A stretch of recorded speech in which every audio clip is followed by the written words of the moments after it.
Hello students, आज आपको NCERT की एक्सरसाइज 8.1 के क्वेश्चन बताएंगे। उसमें से सबसे पहले क्वेश्चन नंबर 1 है, the angles of the quadrilateral are in the ratio of 3:5:9:30। Find the all the angles of the quadrilateral. Quadrilateral के 4 एंगल का रेशियो गिवन है और हमें सभी एंगल इसके फाइंड करने हैं। तो इसको कैसे फाइंड करेंगे?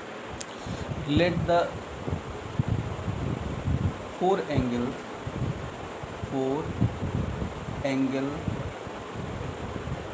of the quadrilateral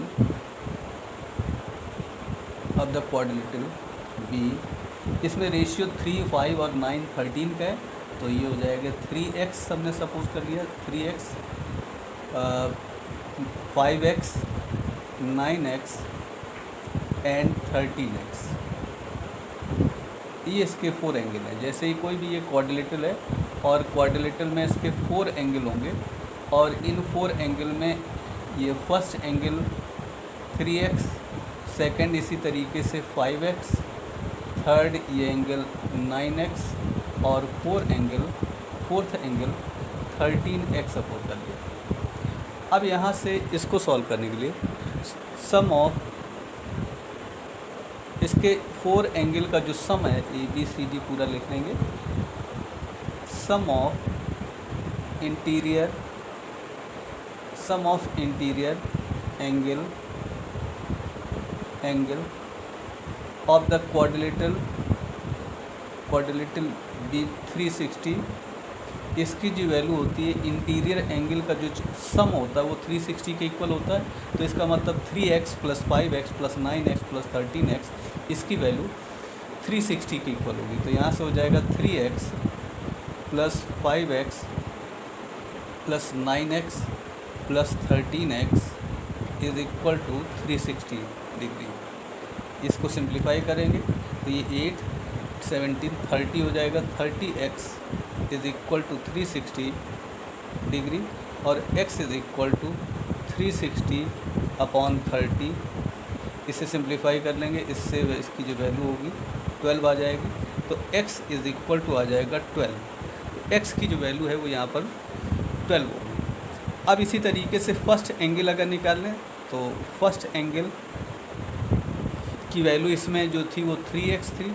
तो यहाँ पर 3 × x इज़ इक्वल टू 3 × हो जाएगा 12 इज़ इक्वल टू 36 डिग्री। तो फर्स्ट एंगल 36 डिग्री। इसी तरीके से सेकंड एंगल जो कि हमने निकाला था, तो सेकंड एंगल की जो वैल्यू थी यहाँ पर 5x थी, इसकी वैल्यू 5x के इक्वल। 5 × x, x की वैल्यू 12 है तो इसकी वैल्यू 60 डिग्री हो जाएगी।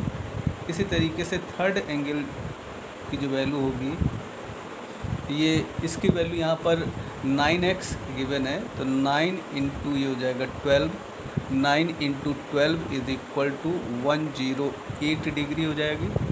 और इसी तरह फोर्थ एंगल जो होगा, फोर्थ एंगल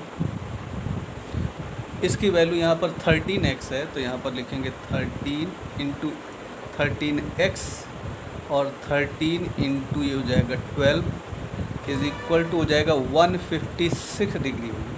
तो इस तरीके से इसके फोर्थ जो एंगल होंगे 36 डिग्री, 60 डिग्री, 108 और 156 डिग्री। यही यहाँ पर इस क्वेश्चन में हमें सॉल्व करना था, इसकी वैल्यू फाइंड करनी थी। नेक्स्ट क्वेश्चन है, if a diagonal of the parallelogram are equal then show it is a rectangle. तो यहाँ पर हमें ये शो करना है कि अगर किसी भी पैरेललोग्राम के डायगोनल इक्वल हैं। तो इसका पहले फिगर ड्रा कर लेते हैं। ये ABCD, इसको ये पैरेललोग्राम है ABCD। It is a parallelogram. Now we have to prove here ABCD is a rectangle. और यहाँ पर ये गिवन है कि इसके जो डायगोनल हैं वो इक्वल है। तो यहाँ पर डायगोनल एक AC है और दूसरा डायगोनल DB है या BD है। अब हमें ये शो करना है कि यहाँ पर ये इन दोनों की जो लेंथ है वो इक्वल है या इन दोनों की जो साइड डायगोनल की लेंथ है वो इक्वल है। हमें ये प्रूफ करना है कि ये क्वाड्रिलेटरल या ये पैरेललोग्राम होगा वो रेक्टेंगल होगा। तो यहाँ पहले लिख लेते हैं कि क्या गिवन है। तो गिवन में लिखेंगे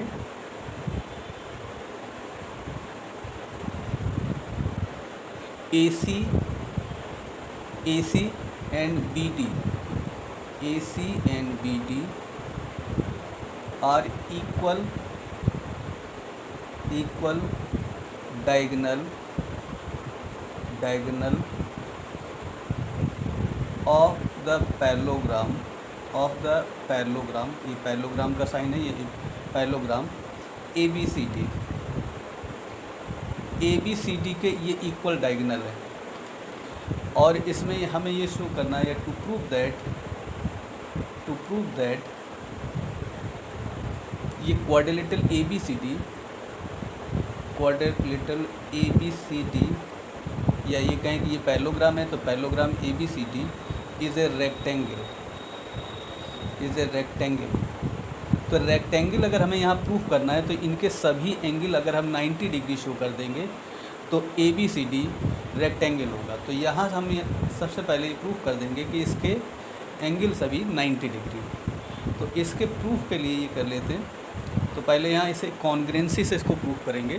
तो यहाँ चूँकि इन दोनों डायगोनल में रिलेशन दिया गया तो इसलिए ऐसे दो ट्रायंगल लेंगे जिनमें दोनों डायगोनल इंक्लूडेड हो। तो ये देख रहे हैं कि AB और C इसमें AC डायगोनल है और DCB इसमें DB डायगोनल है। तो इन ट्रायंगल यहाँ लिख लेते हैं, in triangle ABC and triangle DCB इन दोनों ट्रायंगल में। अब यहाँ पे देख रहे हैं कि इसमें से AB की जो वैल्यू है वो DC की इक्वल है, ABC में AB और DCB में DC। तो ये जो साइड है वो इसके इक्वल है। AB DC के क्यों इक्वल है? Because the opposite side of the parallelogram are equal. तो यहाँ हो जाएगा AB is equal to DC और यहाँ लिखेंगे, ये गिवन था कि ABCD इज ए पैरेललोग्राम। तो यहाँ लिखेंगे opposite side of parallelogram are equal. AB और ये अपोजिट साइड थी इसलिए ये इक्वल है। इसके बाद ये देख रहे हैं कि इसमें से जो BC ABC में ये BC साइड है और DCB में ये CB साइड है। तो यहाँ ये दोनों इक्वल है। तो BC की जो वैल्यू है BC और DCB में CB ये दोनों इक्वल है।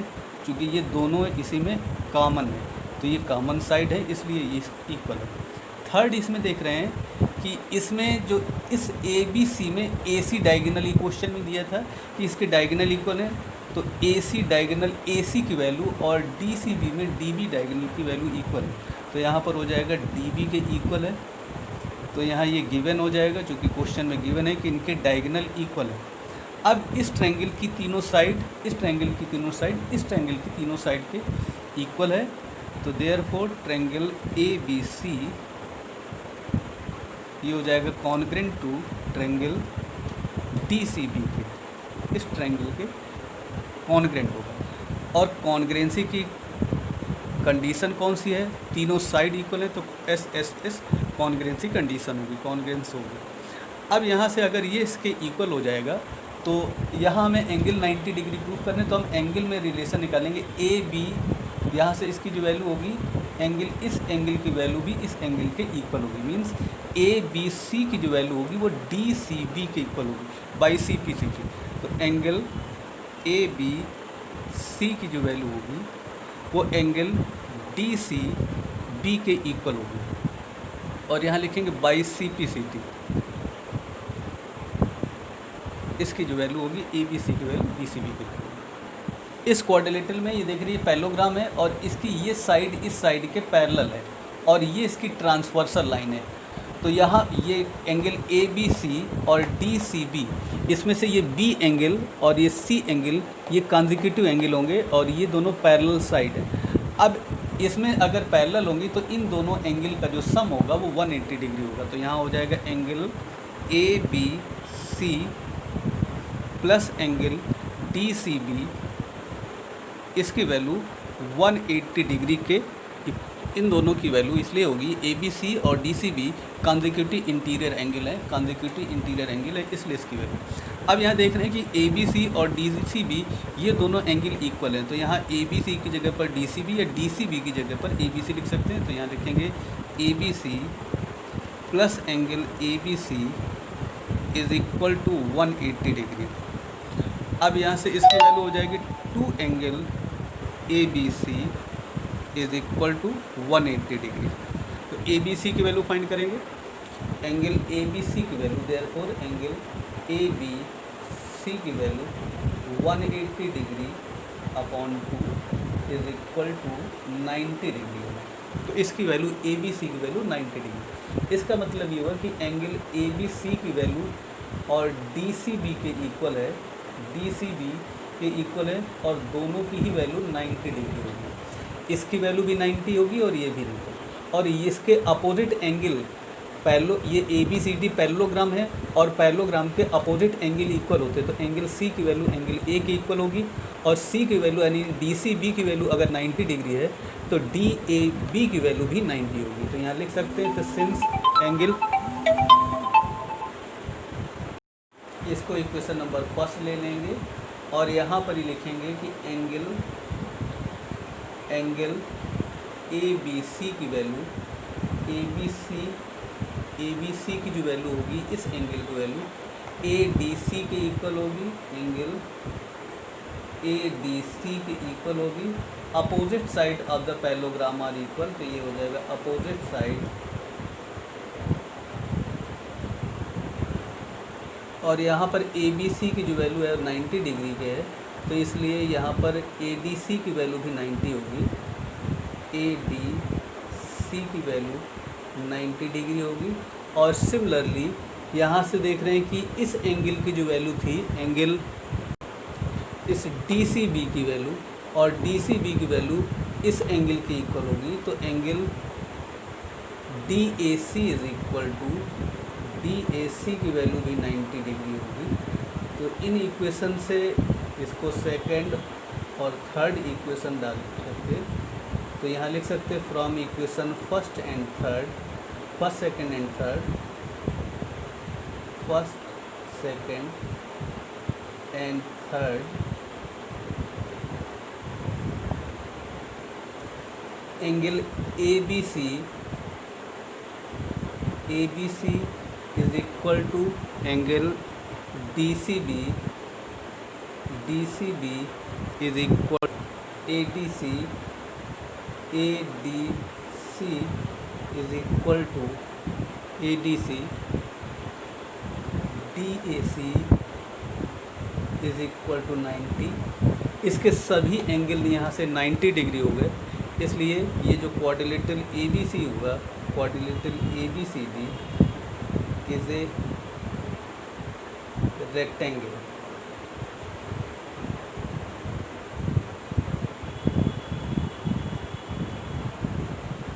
इस तरीके से A B C D rectangle, यही हमें शो करना था कि ए बी सी डी के अगर डायगोनल इक्वल हैं तो ये जो क्वाड्रिलेटरल होगा वो रेक्टेंगल होगा। तो इस तरीके से रेक्टेंगल ये होगा। क्वेश्चन नंबर 3 है, show that the diagonal of the quadrilateral bisect each other at right angle then it is rhombus. इसका मतलब अगर कोई भी क्वाड्रिलेटरल है वो बाइसेक्ट करेगा राइट एंगल पर, तो ये शो करना कि वो जो क्वाड्रिलेटरल होगा वो रोम्बस होगा। अब इसको पहले फिगर ड्रा कर लेते हैं। ये ए बी सी डी ये क्वाड्रिलेटरल है, इसमें इसके जो डायगोनल है, डायगोनल ए सी और बी डी, डायगोनल ए सी और बी डी ये परपेंडिकुलरली बाइसेक्ट कर रहे हैं, परपेंडिकुलरली बाइसेक्ट कर रहे हैं। इसका मतलब बाइसेक्ट कर रहे हैं, तो इसका मतलब इसकी और ओ डी की वैल्यू और ओ बी की वैल्यू इक्वल है, और ओ ए की वैल्यू और ओ सी की वैल्यू इक्वल है। और ये जो एंगल है परपेंडिकुलरली बाइसेक्ट करते हैं, तो ये एंगल 90 डिग्री है। इसी तरीके से ये भी 90 डिग्री है। ये सभी एंगल यहाँ पर 90 डिग्री है। तो इस क्वेश्चन में पहले क्या गिवन है, तो यहाँ लिखेंगे गिवन ए सी गिवन में लिखेंगे A C and B D are the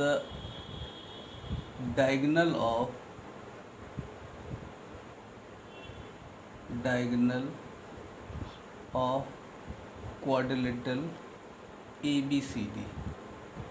ये ABCD के डायगनल AC और BD, और यहाँ पर गिवन है इन विच O और A, यहाँ इसको इरेज कर देते थोड़ी देर के लिए, अभी यहाँ पर चूँकि प्रूफ करना है। हाँ, तो यहाँ पर लिख लेते हैं OA की जो वैल्यू है वो OA की वैल्यू OC की इक्वल है। तो यहाँ OA is equal to OA is equal to OC, और OB की जो वैल्यू है वो OD की इक्वल है। OB की वैल्यू OD के इक्वल है। और यहाँ पर ये एंगल साथ ही साथ ये भी गिवन है कि angle AOB is equal to angle BOC is equal to angle COD is equal to angle DOA is equal to 90 degree. पर ये क्वेश्चन में गिवन है कि ये राइट एंगल पर, ये दिया गया राइट एंगल पर ये एक दूसरे को बाइसेक्ट करते हैं। अब हमें यहाँ ये शो करना है टू प्रूव दैट और ये क्या होगा, यहाँ पे ये देखिए ये गिवन है रोम्बस है कि ये जो क्वाड्रिलेटरल है, quadrilateral ABCD is a rhombus, ये हमें शो करना। तो रोम्बस इसे शो करने के लिए क्या करेंगे, इसकी 4 साइड AB BC CD और DE, अगर 4 साइड इसकी इक्वल हो जाएंगी तो ये जो क्वाड्रिलेटरल होगा ये रोम्बस होगा। अब इसको प्रूफ करने के लिए, इसे प्रूफ करने के लिए कोई भी दो कॉन्जिक्यूटिव ट्रायंगल ले सकते हैं। ये AOB और BOC COD है, ये ले ट्रायंगल, या ये कोई भी दो ट्रायंगल ले लेंगे। तो यहाँ पर हमने ले लिए triangle AOB, triangle AOB and triangle दूसरा BOC, ट्रायंगल BOC, कोई भी दो कॉन्जिक्यूटिव ट्रायंगल ले लेंगे। अब यहाँ इसलिए ले लिए कॉन्जिक्यूटिव कि दोनों में डायगोनल इन्वॉल्व हो जाएंगे, इसलिए अब इन दोनों ट्रायंगल में ये देख रहे हैं कि इसकी जो वैल्यू है AOB और BOC में ये AO की वैल्यू OC की इक्वल है। तो यहाँ पर AO या OA is equal to OC, इसके डायगोनल बाइसेक्ट कर रहे हैं, ये क्वेश्चन में गिवन है। तो यहाँ पर लिख लेंगे गिवन है इन दोनों ट्रायंगल को कॉन्ग्रुएंट प्रूफ करने के लिए। तो AO is equal to OC, ये क्वेश्चन में गिवन है। सेकंड, इसमें जो OB साइड है वो इन दोनों में कॉमन है, तो यहाँ लिख देंगे OB is equal to OB, ये दोनों में कॉमन साइड है, तो यहाँ लिखेंगे कॉमन साइड, ये हो जाएगा कॉमन है। थर्ड, इसमें ये दोनों एंगल क्वेश्चन में गिवन थे, इसमें कंडीशन में कि ये दोनों एंगल 90 डिग्री, ये सभी एंगल 90 है। तो एंगल AOB की वैल्यू BOC के इक्वल है, एंगल BO और C के इक्वल है, और ये 90 डिग्री के। अब ये देख रहे हैं कि इसकी दो साइड और एक एंगल इस ट्रायंगल के दो साइड और एक एंगल के इक्वल है। तो ट्रायंगल AOB कॉन्ग्रुएंट हो जाएगा ट्रायंगल BOC के। कॉन्ग्रुएंसी की कंडीशन कौन सी होगी, दो साइड है और एक एंगल है, तो ये हो जाएगा SAS कॉन्ग्रुएंस कंडीशन हो जाएगी। ये दोनों अगर ट्रायंगल कॉन्ग्रुएंट हो गए तो यहाँ से AB साइड BC की इक्वल होगी बाई CPCT, तो AB is equal to BC, ये हो जाएगा बाई CPCT, तो CPCT ये दोनों साइड इक्वल होंगी। अब हमें ये मालूम है कि किसी भी क्वाड्रिलेटरल में अगर इसके डायगोनल एक दूसरे को बाइसेक्ट करें तो ये जो क्वाड्रिलेटरल होगा वो पैरेललोग्राम होगा। तो इसका मतलब इसके डायगोनल बाइसेक्ट कर रहे हैं, तो ये जो क्वाड्रिलेटरल होगा ये पैरेललोग्राम होगा। तो पहले इस कंडीशन को लिख लेते हैं, यहाँ लिख लेंगे if the diagonals bisect each other in a quadrilateral then it is a it is a parallelogram.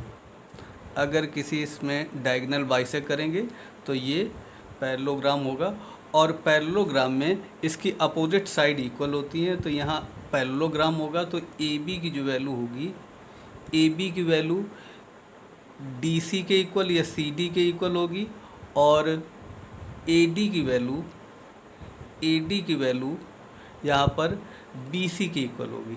इसके अपोजिट ये साइड इसके इक्वल होगी, और ये साइड चूँकि ये पैरेललोग्राम है, ये यहाँ पर अभी हमने ये निकाला था कि by C P C T ये प्रूव किया था, तो इसको इक्वेशन 1 डाल लेते हैं और इन दोनों को इक्वेशन नंबर 2।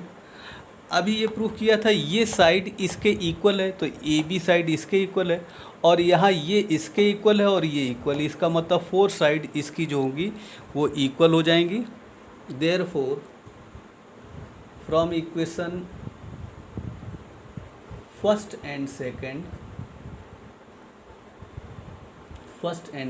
इसकी 4 साइड इक्वल हो जाएंगी, तो A B is equal to B C is equal to C D is equal to D A. इसकी 4 साइड इक्वल होगी। देयरफॉर अगर 4 साइड इक्वल होंगी तो किसी भी क्वाड्रिलेटरल की, तो quadrilateral A B C D is a rhombus. यही हमें प्रूव करना था, A B C D rhombus होगा, यही प्रूव करना था यहाँ पर।